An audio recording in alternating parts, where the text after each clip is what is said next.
The most unexpected moment in Würzburg in 1895 began when Wilhelm Conrad Röntgen, a deliberate, solitary physicist, noticed a faint green glow on a screen across his laboratory while experimenting with cathode ray tubes. It was an ordinary November evening made extraordinary, a flash that would tear open the hidden interior of the human body and catapult Europe into a new age of sight.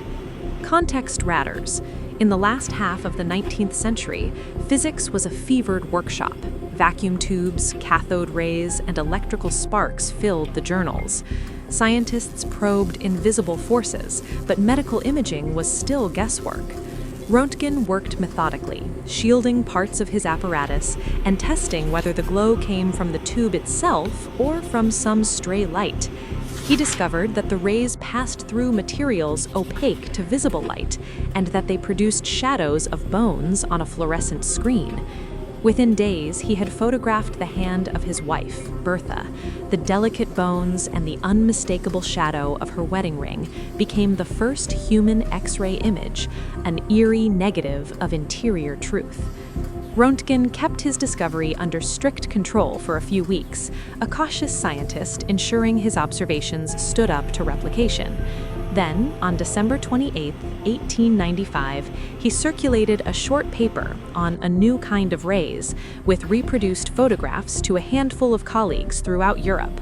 The effect was instantaneous. Within weeks, radiographs were being made across the continent. Surgeons, fascinated, used the new images to locate shrapnel and fractures with a speed and accuracy previously unimaginable. But the breakthrough did not arrive without tense rivalries and a swirl of accusations that had the flavor of a conspiracy. News outlets and scientists scrambled to claim credit or to deny it. In the United States, Nikola Tesla and others who had worked extensively with high-voltage discharges later asserted prior observation of similar phenomena.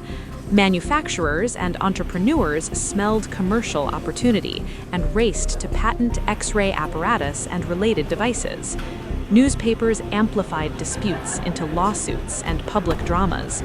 Who had seen it first, who deserved the prizes and profits, who had hidden results, and who had rushed to publish.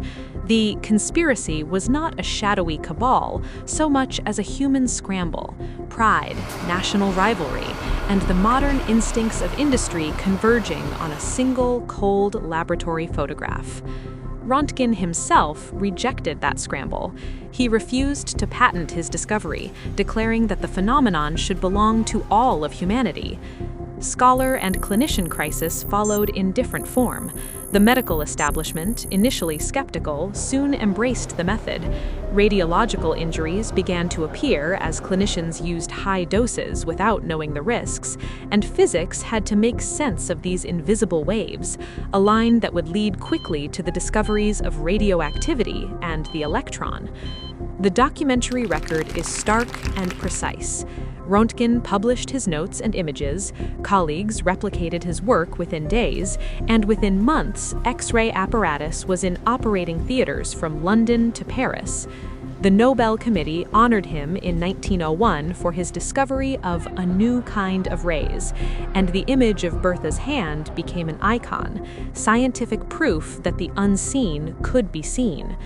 The real conspiracy was not theft of idea, but the human tendency to turn a single discovery into a battleground for credit, commerce, and national prestige. That tumult accelerated adoption and innovation, but it also obscured a quieter moral choice. Röntgen's refusal to patent unlocked medical progress. The cost was high. Workers and early radiologists paid with burns and chronic injury before safety standards were adopted. But the reward reshaped medicine and science. X-rays became a bridge from 19th century curiosity to 20th century diagnostics, and a single green glow in a Würzburg lab remains one of the most consequential accidents in the history of discovery.